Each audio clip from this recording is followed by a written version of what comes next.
the dynamic, the dedicated, the delightful, the dignified, and distinctive president of the Northeast District Women's Convention, Sister Kathleen Spradley.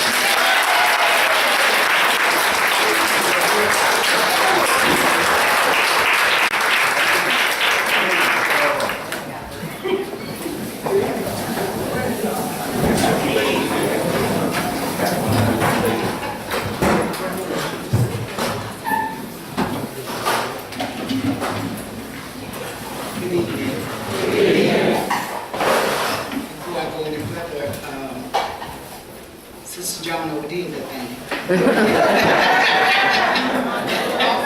I was trying to figure out who was she talking about. But nevertheless, we are here.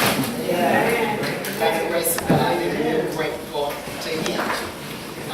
Thank you, Sister Jones, to this great MC we have tonight.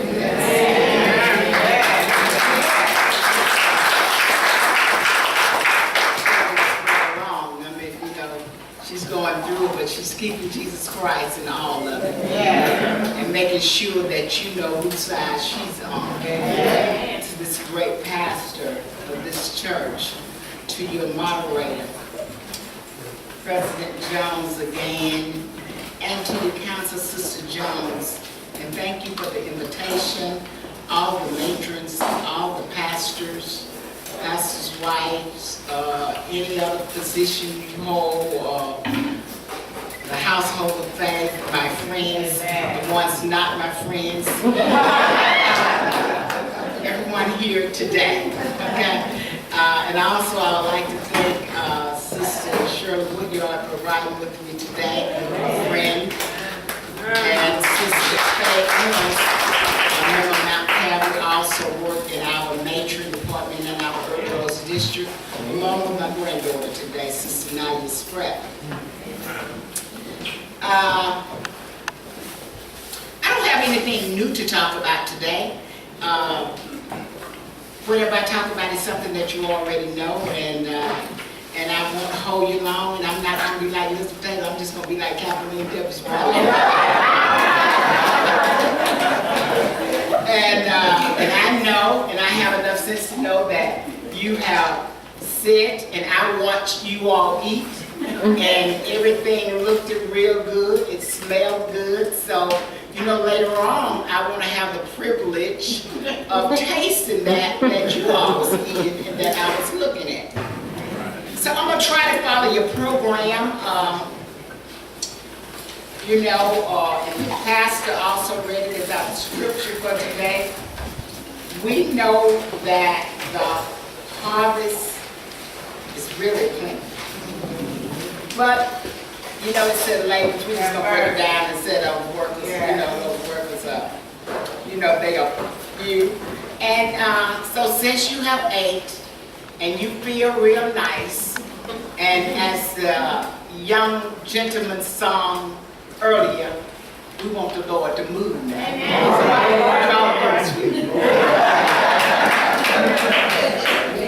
And so, and I know if you're satisfied with Jesus, you will stay for a little while, okay? All right, just for a little while, all right? Because all you all are still looking beautiful, even though you're full, you still look good. You know, when we talk about harvest, sometimes we think about anybody who have did any kind of planting or anything like that. You think about the fields and, you know, and how you work, and we do that like once a year. You know, you get ready and you go through there, you get everything, you're going to put it away, you know, in a lodge somewhere, you know, you store it because the winter's coming along, so we got to get the harvest up and get it together. So now that's what we're talking about. So now if I don't tell you like you want to hear the harvest, I'm going to tell you what the Lord gave it to me to tell you about the harvest. But the harvest is going to mean the same thing. Okay, that's what it's going to mean. Because we know it is harvest season. But it's simply true. But God needs to be put in His place. And when we say God put in His place, we don't mean that he's out of place and that he's not that God that we serve, that we know that does everything for us. When I say that he needs to be put in his place, you know, we need to realize that God is God all by himself.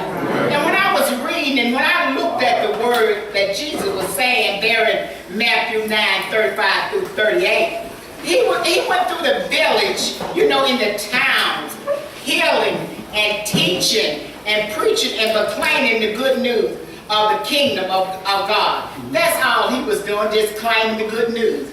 That's what we're supposed to be doing, just doing, claiming the good news. But then as he was in this little town, this little village, he saw a crowd. And in that crowd there, they was all gathered. You know how when a crowd get together, everybody want to know what's going on in the crowd. You know, we call it nosy. So he was doing compassion. He had compassion when he was there. And then, you know, they were so helpless. And they was just like sheep without a shepherd. And you know when you're like a sheep without a shepherd, then you're lost. And nobody needs to be lost. So that's when he turned to his disciples and he decided to tell them, now did you know the harvest is plentiful, but there are no workers. So now what I'm asking for workers. I'm asking for people to go out in the field so that you can get this harvest together. So when I was sitting there reading, I thought about this just jumped out at me. You know, I fully can appreciate this time now. You know, I didn't look at the context and the content, but it was so simple that I needed to give Jesus this time, Lord of harvest. And I thank you.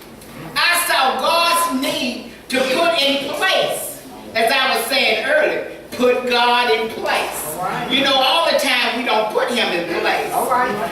The symbolic meaning of harvest, the scripture compassion means that he just really loved all of us. All right. Mm-hmm. And God, you know, his provision for all of us is just blessings every day. Amen. You know, when we talk about harvest, you know, most times we just celebrate a season because it's harvest time. Right. You know, it's a song that says it's harvest time. But it's harvest every day when you're living for Christ and you're working for him. It's an experience, a spiritual experience of a harvest time each and every day. You know now, for some of us who still go to those jobs and earn those paychecks, we experience a harvest then. Now, if you're not going to a job receiving a paycheck, I'm sorry. You're not experiencing that. Okay? But each time somebody that loves us come by and tell us they love us, our family members, or other people that care a great deal of us, for us, that's harvest time. Because God has allowed that to happen. That's a harvest experience. Yeah. Each time we experience the closeness of God in a way that we feel his spirit, that's an experience of harvest time. Because nobody else can make you feel that way, the way Jesus Christ does. That's a harvest time. That's the reason I said earlier, we need to put God in his place and give him everything that's due to him. Not once a year at that season that we call harvest time, but all the time. Because if you look at it, everything belongs to him. He's been so good to us that he let us use these things. And again, I said, God needs to be put in his rightful place. We need to recognize him as our Lord and our Savior because that's our harvest time. Harvest, again, like I said, it's our jobs because he allows us to have those jobs. It's our kids because he give them to us. Our spouses, he just let us use those things. So again, it's harvest time because all those things come from Jesus Christ. He supplied everything we need. Not only everything we need, even some of those things we want. He supplied those things. Because you know he did say in his word that if you live according to his will, that he would give you the desires of his heart. Here I am. Not all the time the things that I just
man is put Jesus Christ in his place. And when I say put him in his place, count him first in our life. Don't let it just be a season time once a year. Even when you're going walking or hiking somewhere, you know, we don't do a whole lot of hiking, but I thought I would throw that in there. You know, we can walk, we don't hike. You know, a lot of other folks hike, we walk. Even when you're out in the sun, you know, at the beach, enjoying that, that's another harvest that Jesus Christ have allowed us to go through. So when we reflect back over things and we see how he has brought us through in those times when we need him to harvest for us, that's when we have to put him first and in his place. And when we say putting him in his place, first we must know, as Matthew said, when you flip on back a little further, 6:33 said, seek ye first the kingdom of God and his righteousness, and everything else will be added unto you. I said, seek him first, not play hide and go seek him. You got to seek him first in order to have him in place, in order for him to work in your field. You got to know Jesus and seek him, not play with him, because sometimes we seek him, and you know, I know I'm still young, but you know that. When you know you play hide and go seek, or else you play peep-pie, so we can't do that with Jesus Christ. We got to be straight to the point with him, but yet put him in his place, so that when the harvest time come around and we are asking for, oh, Jesus is there listening and waiting on us. Sometimes it made me think about, and we all know the story about Ruth and Naomi. You know how Ruth wanted to follow her mother-in-law, and she said, so that means that she knows enough about this God that I'm talking about putting in place, because she wanted to follow him. And oh, they were going back to Bethlehem, and she wanted to follow her on back to Bethlehem. And then, you know, she really did some manual work in the field.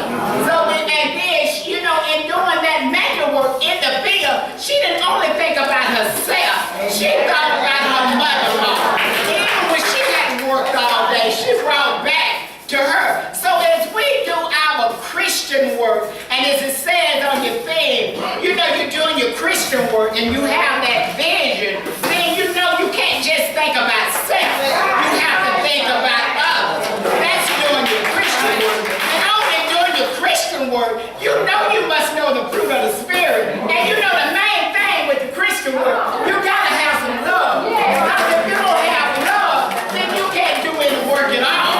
You can't visualize anything because you don't know Jesus Christ. Why do you say that, Kathleen? Come a little closer. Let me tell you why I say that. Because in his word, he said, we first must love one another.